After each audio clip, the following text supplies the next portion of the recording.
आपको बताऊंगा कि वोकेबलरी कैसे याद करते हैं, जीरो से एडवांस लेवल तक कैसे करते हैं, पूरे प्रिपरेशन को कैसे करना है। तो सभी चीजों के बारे में आज हम चर्चा करेंगे। कुछ इंपॉर्टेंट वर्ड्स देखेंगे, ट्रिक्स देखेंगे, टिप्स देखेंगे कि कैसे हम लोग उसकी तैयारी को करेंगे। तो जैसे देखिए कि हम लोग को सबसे ज्यादा इम्पोर्टेंट हो जाता है कि अगर आपका वोकेबलरी अच्छा है तो आप क्लोज टेस्ट हो या फिर कॉम्प्रिहेंशन हो, सारे चीजों को अच्छे तरीके से कर पाएंगे। तो मैं आपको बता दूं कि कुछ चीजें हैं जिसमें हम लोगों को ध्यान रखना पड़ता है। जैसे हम लोग पढ़े जाते हैं और लास्टली क्या होता है कि जानते तो बहुत कुछ है पर एग्जाम नहीं निकल पाते। तो नहीं निकालने का कारण ये होता है कि हम लोग को सही चीज को नहीं पढ़ते हैं। जैसे हम लोग को क्या करना है, रेलिवेंट चीज पढ़ना है, जो एग्जाम में पूछे जाए लायक चीज है उसी को पढ़ना है, सारे चीज को पढ़ते नहीं जाना है। मेथड ऑफ लर्निंग क्या है वो भी देखना होगा कि आपका पढ़ने का तरीका सही है या नहीं है। प्लस में जो प्रीवियसली हाल फिलहाल के एग्जामों में पूछा गया है, मान लीजिए अभी 2023 है तो 2022 टू 21 23, ये मतलब 3 इयर्स के आसपास का ज्यादा रेलिवेंट होता है हमारे लिए। किसी भी चीज को जो जो बार बार पूछा जा रहा है उस चीज को ज्यादा ध्यान देना है। और लास्ट में मैं आपको फाइनल टिप्स दूंगा कि कैसे एग्जाम को क्रैक करना है। तो चलिए हम लोग स्टार्ट करते हैं कि क्या हम लोग को करना चाहिए और क्या नहीं करना चाहिए। वाट टू डू यानी क्या करना चाहिए और क्या हम लोग को नहीं करना चाहिए, वाट नॉट टू डू। तो देखिए, आपको सबसे पहले तो उन सारे वर्ड को फिल्टर करना है जो इंपॉर्टेंट वर्ड्स कहने का मतलब हुआ ये पता कैसे चलेगा। तो आपको क्या करना होगा कि न्यूज़पेपर, मैगजीन या फिर इंग्लिश बुक, ये सब आप रीडिंग करेंगे तो ऑटोमेटिक आपको पता चलने लगेगा कि कौन सा वर्ड इंपॉर्टेंट है, कौन सा फ्रिक्वेंटली यूज होता है। आपको फालतू वर्ड्स पढ़ने का कोई जरूरत नहीं है। जो बहुत सारे लोग हैं कि किसी बुक को उठाए और मान लीजिए कि एक डिक्शनरी है, डिक्शनरी को उठाए और शुरू किए ए से और ए टू जेड याद करना शुरू कर दिए, 10 10 20 20 ऐसा।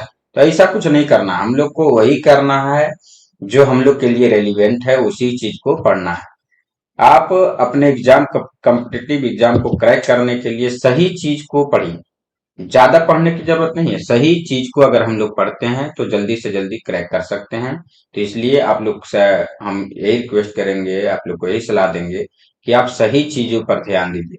जैसे आप देखिए आजकल का पैटर्न क्या है कॉम्पिटिटिव एग्जाम का, वो हम लोग को देखना है कि कैसे पैटर्न को समझना है और उसके अनुसार हम लोग को वर्क करना है। तो सबसे पहले मैं बता चुका हूं कि प्रीवियसली ईयर जो वोकैब पूछे गए हैं, जो इम्पोर्टेंट हैं, जो बार बार पूछे जा रहे हैं, फ्रिक्वेंटली यूज्ड हैं, उस वोकैब को ध्यान देना है। प्लस ये हुआ ट्रेंडिंग वर्ड्स, कुछ ऐसे वर्ड्स होते हैं जो ट्रेंडिंग वर्ड्स होते हैं, बार बार यूज होते हैं, या फिर वो मैगजीन में न्यूज़पेपर में वो ज्यादातर आने लगता है तो वो ट्रेंडिंग वर्ड हो जाता है। इसीलिए न्यूज़पेपर और हमारा जो है मैगजीन पढ़ना इंपॉर्टेंट हो जाता है। जैसे आप देखिए, अगर बात किया जाए कि फ्रिक्वेंटली यूज वर्ड में क्या क्या है, तो यहाँ देखिए, यहाँ कनिव आप देख रहे हैं। आप अगर आप इसमें से चारों में से दो जानते हैं तो थोड़ा बहुत आप जानते हैं, अगर एक भी नहीं जानते तो सोचिए आपकी तैयारी कैसी होगी। तो आप इसका मतलब क्या होता है, कनिव मतलब होता है किसी को बढ़ावा देना गलत चीजों के लिए, अपराधी से रिलेटेड, यानी जिसको आप कह सकते हैं कि क्रिमिनल वाले चीजों के लिए बढ़ावा देना, गलत चीजों के लिए बढ़ावा देना। आप देख रहे हैं कि प्री प्रोरगेटिव है, इसका मतलब क्या हुआ, इसका मतलब ये उन लोगों को दिया जाता है जो किसी, मान लीजिए कोई कंपनी का मालिक है, एक कंपनी है उसका एक मालिक है, तो उसके पास कुछ विशेष अधिकार होता है कि किसको रख सकता है, किसको निकाल सकता है, किसका क्या है। तो ये विशेष अधिकार, जैसे हमारे भारत में देखिए, आप देख सकते हैं सुप्रीम कोर्ट के पास ये अधिकार है कि हम कौन सा, किसी का अगर हम लोगों का मौलिक अधिकार का हनन होता है या फिर अ, आप देखते हैं कि बहुत सारा अधिकार है जो केवल सुप्रीम कोर्ट के पास है, वो अपना यूज करता है वो विशेष अधिकार का। तो वो कोई खास अधिकार के बारे में बात कर रहा है, ये प्रेरोगेटिव होता है। ये इनंडेट क्या होता है, तो आप जानते हैं कि ये जैसे आप हम लोग इसको फ्लड कहते हैं, तो एक तरह का बाढ़ आप समझ सकते हैं। तो इनंड इसका मतलब हो गया, इनंडेट मीन्स हो गया बाढ़, का मतलब क्या हो गया, बाढ़। इनंडेट मीन्स बाढ़। आप डिराइड है, डिराइड डिराइड का मतलब है उपहास करना, किसी का मजाक उड़ाना, मजाक। सॉरी ये आपका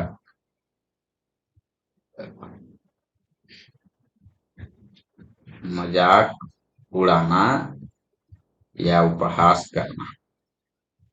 तो आप देख लिए। इसके बाद ट्रेंडिंग वर्ड, ट्रेंडिंग वर्ड में देखिए आप देख सकते हैं, जैसे ये आप देख रहे हैं कि प्रीडिकामेंट है। तो प्रीडिकामेंट एक ट्रेंडिंग वर्ड है जिसमें आप क्या होता है, स्थिति, किसी चीज की स्थिति क्या है उसके बारे में बताता है, ये स्थिति के बारे में बताता है। मेरी स्थिति क्या है, आपकी स्थिति क्या है, किसी और चीज की स्थिति क्या है।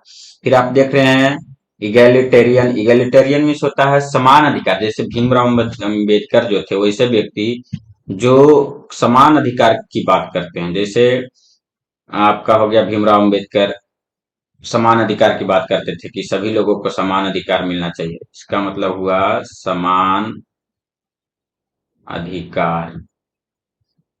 इसके बाद हम लोग देखेंगे कि कल्मिनेट क्या होता है। तो कल्मिनेट मीन्स होता है किसी चीज को समाप्त करना, किसी बहस को समाप्त करना। मान लीजिए कि हम किसी टॉपिक पे बात कर रहे थे, उसको हम खत्म कर दिए, तो ये उसको समाप्त करना हुआ।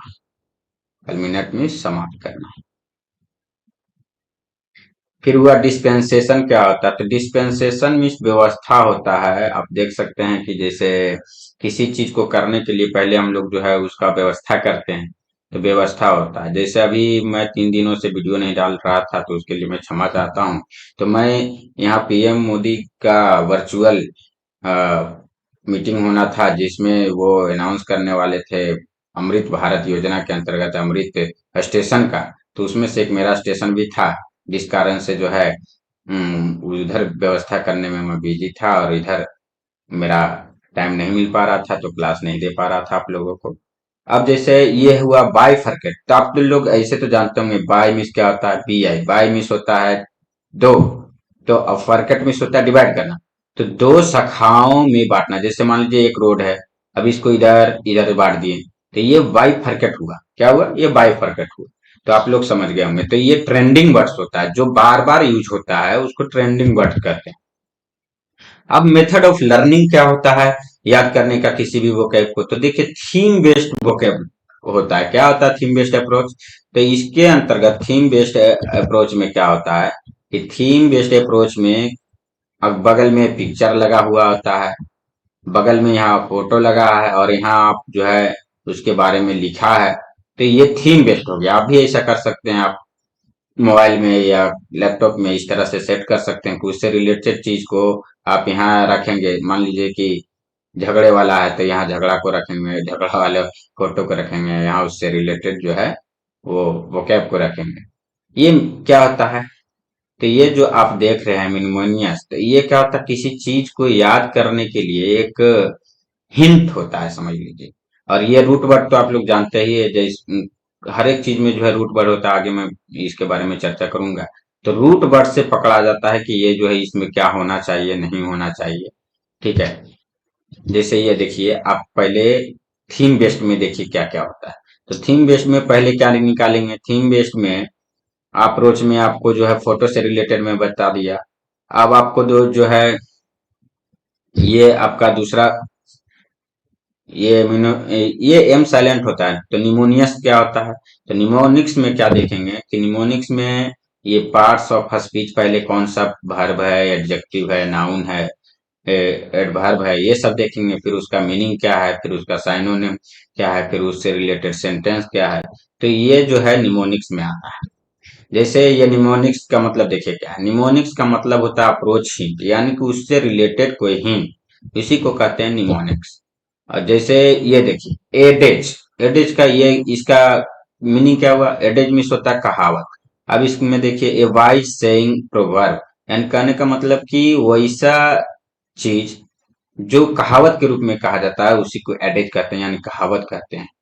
तो साइनोनिम्स जैसे देखिए, इसको साइनोनिम क्या क्या होता है कहावत का, सेइंग होता है, मैक्सिम होता है, प्रोवर्ब होता है, ये ज्यादा यूज होता है। तो आप लोग को ये सबको ध्यान रखना है। जैसे एग्जांपल लेके अगर हम बताएं सेंटेंस में, अभी मैंने बताया कि देखिए देखिए आपको बताया कि सेंटेंस साइनोनिम मीनिंग हुआ, पहले बता दिया आपको, कहावत होता है, साइनोनिम्स बता दिया, फिर सेंटेंस के रूप में देखना है। तो इस तरह से सेंटेंस के रूप में हम लोग देखेंगे कि क्या होता है। तो ही remember the old adages, truth shall prevails. यानी इस तरह से हम लोग सेंटेंस बना के समझेंगे। जैसे यहाँ पे देखिए, एडेज को अगर हम निमोनिक्स में देखेंगे तो क्या कहेंगे। तो निमोनिक्स में एडेज का मतलब हुआ कि generally old people tell us proverb, यानी कि वैसे खास करके जो पुराने लोग, एज मतलब जो ओल्ड हो गया, एड मतलब ओल्ड कर दीजिए, एज मतलब ओल्ड एज के पीपुल जो हो गए, तो जनरली ओल्ड एज के पीपुल क्या कहते हैं, प्रोवर्ब करते हैं। तो इस तरह से हम लोग जो है हिंट करके कुछ याद कर सकते हैं। अब जैसे देखिए एडवर्सिटी है, तो एडवर्सिटी के बारे में पहले मीनिंग, तो ये देखिए डिफिकल्ट और अनप्लीजेंट सिचुएशन, मतलब एक, ये आपका यहाँ पे डी आपका यहाँ छूट गया है, यहाँ पे डी होगा एडवर्सिटी। तो आप देख लिए, इस तरह से एडवर्सिटी मीन्स क्या हुआ, चीज, एडवर्सिटी, ADVERSI। तो यहाँ पे आप देखिए एडवर्सिटी मीन्स क्या हुआ कि एक वैसा सिचुएशन जिसमें अनप्लीजेंट सिचुएशन होता है, जिसमें कि आप कह सकते हैं कि दुखदाई, दुख की घड़ी होता है। तो जैसे एग्जाम्पल से हम लोग इसको समझते हैं, जैसे she was always cheerful in university, यानी कि वह दुख की घड़ी में भी वो क्या रहती है, खुश रहती है। Adversity brings out the best qualities in a person, मान लीजिए कि कभी आपके ऊपर कोई वैसा दुख हुआ या कुछ उस तरह का जो है दिक्कत हुआ, सिचुएशन, डिफिकल्ट सिचुएशन आया आपके साथ, तो वैसे सिचुएशन में बहुत लोग को बहुत कुछ सीखने के लिए मिलता है, जो अच्छी चीजें होती है। कोई जो है दुख आया तो पढ़ने के लिए सीख गया बढ़िया से, कोई जो है बिजनेस करने के लिए सीख गया। तो इस तरह से जो है बहुत सारा बेस्ट क्वालिटी भी जो है इसके कारण से आ जाता है बहुत बार। अब जैसे कि देखिए साइनोनिम से इसका क्या हो गया, तो इसका साइनोनिम हो गया misfortune, difficult, hardship, distress, application, proverb. अब हिंट की बात करें तो ये देखिए, हिंट में आप लोग देख रहे हैं कि यहाँ हिंट में after the university when you are jobless, जब यूनिवर्सिटी के बाद हम लोग जॉबलेस होते हैं तो बहुत ही वो विपरीत घड़ी होता है, अनप्लीजेंट यानी सिचुएशन होता है, एकदम अच्छा नहीं लगता है। तो उस इस तरह से याद कर सकते हैं कि मैं यूनिवर्सिटी क्रॉस किया, उसके जब जॉबलेस था तो वो मेरा कैसा समय था, तो एडवर्सिटी में थी। ठीक है, तो इस तरह से आपको इन चीजों पर ध्यान देना है। कास्टिगेट, अब कास्टिगेट क्या है, तो जैसे कि हम अभी आपको बताया कि ये आपको वर्ब है, वर्ब है। और कास्टिगेट का जो हिंदी होता है वो आलोचना करना होता है या पनिश करना। आलोचना मतलब समझ ही गए, किसी के बारे में भला बुरा कहना, और पनिश मतलब दंडित करना। एग्जाम्पल जैसे the thief was castigated by the police, अब चोर को क्या किया जाएगा, आलोचना किया जाएगा, बताइए, इसको पनिश किया जाएगा। तो ये दी थीफ वाज कास्टिगेटेड, तो ये आपका कास्टिगेट जो है वर्ब था और इसको भी3 किया, यानी कि चोर को क्या किया जाता है, पनिश किया जाता है। इसका साइनोनिम्स क्या हुआ, रिप्रीमांड, रिब्यूक, एडमोनिश, एडमोनिश में समाप्त करना भी होता है, रिप्रूव, री अप्रोच, स्कॉल्ड, स्कॉल्ड में जानते ही है कि डांटना या क्रिटिसाइज करना होता है। तो कास्ट की वजह से, कास्ट की वजह से क्या हुआ कि उनको गेट पर, यहाँ पे स्पेस होगा, एक मिनट, उनको कास्ट की वजह से क्या हुआ कि उनको गेट पर रोक दिया गया, यानी क्रिटिसाइज किया गया। बहुत बार क्या होता है कि जैसे बैकवर्ड क्लास के या फिर नीचे SC ST के लोग या हम लोग जैसे हैं या कोई भी है, तो उनको हाई फाई बिल्डिंग्स में या वैसे जगह जाने से रोक दिया जाता है। क्यों, पूछा जाता है कि आप कौन कास्ट हो, मान लीजिए कि कोई SC ST या OBC का कोई वैसा कास्ट बता दिए, तो उसको अंदर नहीं जाने दिया जाता है। तो ये इस तरह से हम लोग याद रख सकते हैं कि कास्टी गेट मीन्स क्या होता है, कास्ट देख करके गेट पर रोक दिया गया, क्रिटिसाइज किया गया, आलोचना किया गया, भला बुरा कहा गया। तो इस तरह से आप समझ सकते हैं कि किस तरह निमोनिक्स वर्क करता है। ये निमोनिक्स है, ये सारे एग्जाम्पल आप जो देख रहे हैं ये निमोनिक्स का एग्जाम्पल है। अब जैसे रूट वर्ड से रिलेटेड आपको मैं बताया था कि रूट वर्ड्स का आगे बताऊं। जैसे ये रूट वर्ड से रिलेटेड अप्रोच को अगर देखिए, तो रूट वर्ड से रिलेटेड अप्रोच क्या है? तो जैसे वर्सरी है, वर्सरी में आप ये जो देख रहे हैं BURS, ये जो देख रहे हैं BURS, तो वर्स मीन्स क्या होता है? वर्स मीन्स होता है मनी, यानी मनी से रिलेटेड जो चीज होता है। अब बर्सरी मतलब क्या होता है? An amount of money given to a person by organisation, यानी किसी संस्था के द्वारा या यूनिवर्सिटी के द्वारा किसी को पे करना पढ़ाने के लिए, तो क्या होगा? ये सैलरी है, ये सैलरी हो गया। उसका मतलब क्या हुआ? सैलरी हो गया। यानी कि उनके द्वारा जो अमाउंट दिया जा रहा है वो क्या होगा? सैलरी होगा। अब यहाँ हो गया बर्सर। अब बर्सर में क्या होता है? तो अकाउंटेंट या कैशियर होता है। अकाउंटेंट तो आप जान ही रहे हैं, यानी जो पैसे का लेन देन से का रिलेटेड काम करता है उसको बर्सर कहते हैं। अब रीइम्बर्स देखा जाए तो क्या होता है? किसी को वापस देना, यानी कि पैसे को वापस देना क्या कहलाता है? रीइम्बर्स कहलाता है। अब जैसे डाइवर्स क्या हुआ? तो टू गिव और डिस्ट्रीब्यूट मनी, यानी कि बांटना, पैसे को बांटना। मान लीजिए कि मजदूर है या कुछ है, तो उसके बीच में बांटना या फिर दो लोगों के बीच में बांटना, तो ये होता है डी, यानी डाइवर्स हुआ। इसको क्या हुआ? डाइवर्स हुआ। अब आप लोग देखिए मीनिंग है क्या है? फेथ है। तो अब फेथ से रिलेटेड चीज क्या क्या होता है? तो जैसे ये मालाफाइड है, तो इसका मतलब क्या हुआ? ये एडजेक्टिव है। इसका मतलब हुआ इलीगल और dishonest carrier with intent to deceive, यानी कहने का मतलब ये हुआ कि गलत तरीके से या फिर बेईमानी से किसी चीज को प्राप्त करना, धोखा देके किसी चीज को प्राप्त होना, ये हुआ मलाफाइड। अब हुआ फेडेलिटी। क्या हुआ? Fidelity is loyalty to a person, यानी किसी ऑर्गेनाइजेशन या पर्सन के प्रति जो है भक्ति होना, यानी कि पूरी तरह से ईमानदार होना, उसी को कहते हैं फेडेलिटी। ये नाउन है। अब है इनफेडिलिटी। क्या हुआ? तो the action or state being unfaithful to spouse, यानी अपनी पति या पत्नी को धोखा देना। जैसे अभी आप लोग ने सुना होगा ज्योति मौर्य के बारे में, तो ये क्या हुआ? बेवफाई। तो बेवफाई या फिर नमक हरामी भी कह सकते हैं आप लोग। अब ये बोनाफाइड तो बहुत लोग नाम सुने होंगे, लेकिन मतलब क्या होता है नहीं जानते होंगे। बोनाफाइड सर्टिफिकेट बनवाए होंगे, लेकिन बोनाफाइड का मतलब क्या होता है ये नहीं जानते होंगे। तो बोनाफाइड का मतलब होता है रियल, यानी वास्तविक, नॉट फेक। अब जैसे देखिए यहाँ पे आप देख सकते हैं कि कुछ यहाँ आपके लिए जो ट्रिक है, टिप्स है कॉम्पिटिटिव एग्जाम के लिए, वो यहाँ पे लाया गया है। जैसे एडिशनल टिप्स आपके लिए लाए हैं, तो आपको एक मिनट, जैसे क्या करना है तो मैं पहले ही बता दिया कि प्रीवियस ईयर के बुक को उठाना है, उसको पढ़ना है। आप एमबी प्रकाशन के बुक से भी पढ़ सकते हैं, ब्लैक बुक से भी पढ़ सकते हैं। फिर एक आता है वर्ड पावर मेड इजी, ये भी बुक सही है। तो अगर मेरी माने तो अगर आप नए नए हैं, शुरू कर रहे हैं, तो आपको दो बुक में से एक प्रेफरेंस देना है। कौन कौन से दो बुक में से एक देना है? तो पहला तो मैं कहूंगा कि आप ब्लैक बुक, या दोनों में से कोई एक, ब्लैक बुक या एमबी प्रकाशन के बुक को फॉलो कीजिए। एमबी पब्लिकेशन, नीतू मैम का भी बुक सही है, ऐसा नहीं है, वो भी आप कर सकते हैं।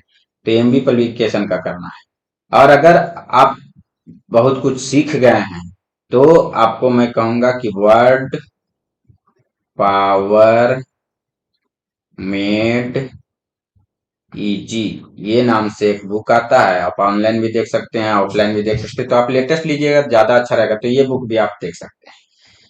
अब क्या हुआ कि ये फ्रीक्वेंटली वर्ड या पीवाईक्यू को आप यहाँ से उठा सकते हैं, प्रीवियस ईयर क्वेश्चन को, वोकैब को उठा सकते हैं।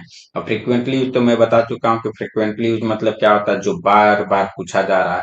ट्रेंडिंग वर्ड्स क्या होता है? जो अभी हाईलाइटेड है वैसे वर्ड्स, ठीक है। अब जार्गन क्या हुआ? जार्गन मतलब वो वही हुआ कि आपको पहली से रिलेटेड चीज, वैसा कहावत से रिलेटेड चीज, वो सारे चीज को याद करना है। फिर कॉमनली कंफ्यूज वर्ड्स आगे मैं बताऊंगा, ये सब अभी नहीं बताया तो ये आगे बताऊंगा।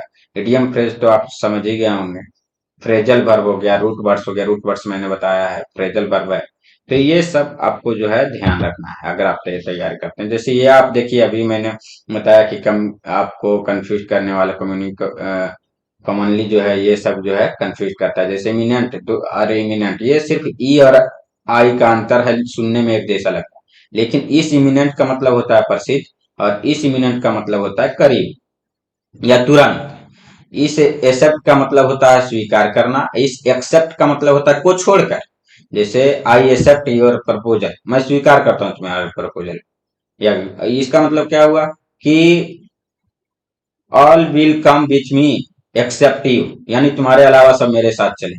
अफेक्ट मीन्स क्या हुआ, प्रभाव डालना, ये वर्ब हुआ। ये इफेक्ट क्या हुआ, आपका नाउन हुआ। तो इल्यूजन मीन्स क्या होता है, सुनिश्चित करना। और इल्यूजन मीन्स क्या होता है, भ्रम। एक्साइट मीन्स क्या होता है, उत्तेजित, ये नाउन है। इनसाइट मीन्स क्या होता है, उत्तेजित करना। तो ये दोनों में डिफरेंस, तो ये इसको कहते हैं कॉमनली कंफ्यूज वर्ड, यानी इस तरह के वर्ड कंफ्यूज करते हैं, तो इसको ज्यादा से ज्यादा ध्यान रखना। और आप जान लीजिए कि केवल स्टडी करते रहने से कुछ नहीं होगा, उसका रिवीजन बहुत ही जरूरी है। तो आप सप्ताह में एक दिन तो रिवीजन करेंगे ही, आप मंथ में 2 3 दिन 4 दिन अगर फालतू आपको जो मान लीजिए कहीं पढ़ाते हैं या पढ़ते हैं या फिर कहीं जॉब करते हैं, और अगर आपको थोड़ा समय मिल जाता है या किसी दिन छुट्टी रहता है, तो आप उस समय रिवाइज करेंगे। अब जैसे देखिए, ये अभी मैंने आपको बताया कि कुछ जो है आपके लिए क्या है, यहाँ पे देखिए, यहाँ मैंने आपको बताया कि इडियम्स फ्रेज है, फ्रेजल वर्ब है, रूट वर्ड्स है। तो ये आपका देखिए, जैसे लुक आफ्टर है, लुक आफ्टर में क्या होता है, ये सेम है उसके जैसा जो अभी मैं बता रहा था उसके जैसा ही है। तो इसका लुक आफ्टर, लुक डाउन, ये सुनने में एक जैसा लगता है, सिर्फ लास्ट का चेंज है, लेकिन सबका मीनिंग देखिए अलग अलग। लुक आफ्टर में क्या होगा, देखभाल करना। लुक डाउन में क्या होना, किसी को नीचा समझना। लुक अपन मतलब क्या हो गया, विशिष्ट ध्यान देना किसी चीज पर कि हाँ हमको ये करना है, या किसी की बात को ध्यान में रखना। लाइव ऑन क्या हो गया, मतलब किसी पर निर्भर रहना, जैसे डिपेंड ऑन कर सकते हैं। लाइव बाई मतलब क्या हो गया, अनुकरण करना, किसी को फॉलो करना, जैसे कोई सोनू सूद को फॉलो करते हैं, कोई मनीष कश्यप को फॉलो करते हैं, कोई नरेंद्र मोदी को फॉलो करते हैं। तो ये फॉलो करना हुआ। लाइव विद इन मतलब क्या हुआ कि कमाई के अनुसार ही खर्च करना, यानी जितनी चादर हो उतने ही पैर पसार, अगर कोई पसार रहा है तो उसको लाइव विद इन कहते हैं, यानी लिव विद इन कहते हैं, उसके अंदर ही अपना काम करता है। रिवीजन आपको फ्री टाइम, अब जैसा मैं बता चुका हूं कि अगर आपको फ्री टाइम मिलता है, किसी दिन फालतू का समय मिलता है, तो उस टाइम आप इसको रिवाइज करेंगे। आप न्यूज़पेपर पढ़ेंगे, बुक पढ़ेंगे, मैगजीन पढ़ेंगे, जिससे आपको ट्रेंडिंग वर्ड के बारे में समझ आएगा, बार बार फ्रिक्वेंटली वर्ड जो यूज्ड वर्ड है उसके बारे में समझ आएगा। वोकैब को डेली आप याद करेंगे, ज्यादा नहीं याद करना है, लेकिन आप इतना याद रखिए कि 15 to 25 शुरू में कम करेंगे, फिर धीरे धीरे बढ़ाएंगे। पहले 15 करेंगे, फिर थोड़ा बढ़ाएंगे, फिर थोड़ा बढ़ाएंगे, 25 तक आपको लाना है। 25 वर्ड्स डेली याद करना है, और आपको वीकली एक दिन रिवाइज भी करना है। पहले तो आपको वीकली करना है, फिर आप जब अच्छा खासा याद हो जाए तो मंथली करना है। लेकिन ये रिवीजन बहुत जरूरी है, जब भी आपको खाली समय मिले तो एक दिन आपको सप्ताह में और महीने में 3 से 4 दिन आपको रिवीजन में जरूर देना है। क्योंकि भूलते सभी लोग हैं, बहुत सारे लोग पूछते हैं कि बताइए भैया मैं भूल जाता हूँ, क्या करना होगा। तो उसका कोई उपाय नहीं है, सब लोग भूलते हैं, मैं भी भूलता हूँ, और टीचर्स हैं वो भी भूलते हैं, सभी स्टूडेंट्स भूलते हैं। तो उसके लिए रिवाइज करना। अब जैसा कि देखिए, आप इतना आपको अगर समझ में आ गया है, तो आप किसी भी एग्जाम को इजिली क्रैक कर सकते हैं। ये आपके लिए जो है एकदम फाइनल टिप्स है। इसको अगर फॉलो करते हैं आप लोग, जो ये जितना मैं बता दिया, तो आप किसी भी एग्जाम को क्रैक कर सकते हैं। Previous year vocab, frequently used word, trending word, jargon, commonly confused word, idioms phrase, phrasal verb, root words, ये सब पर आपको ज्यादा से ज्यादा ध्यान देना है। और बुक की जहां तक बात है, बहुत लोग कितना भी बता लो तो बुक पे ही पड़े रहते हैं, कौन सा बुक खरीदे, वो मैम ये सर ये बोले थे। तो आपको मैं बता दूं कि आपको जो लगता है ज्यादा बेटर वो खरीदिए, लेकिन मेरे सलाह से अगर मानिए तो स्टाफ में एमबी पब्लिकेशन या फिर नीतू मैम का जो बुक है वो आप परचेज कीजिए। उसके बाद आप प्रीवियस ईयर के लिए ब्लैक बुक, और फिर वर्ड पावर मेड इजी जो है, ये बुक भी आप परचेज कर सकते हैं। तो उम्मीद करते हैं कि आपको हमारा ये वीडियो अच्छा लगा होगा। आप अगर आपको हमारा ये वीडियो अच्छा लगा है तो मेरे चैनल को सब्सक्राइब करें, शेयर करें और मैं इससे भी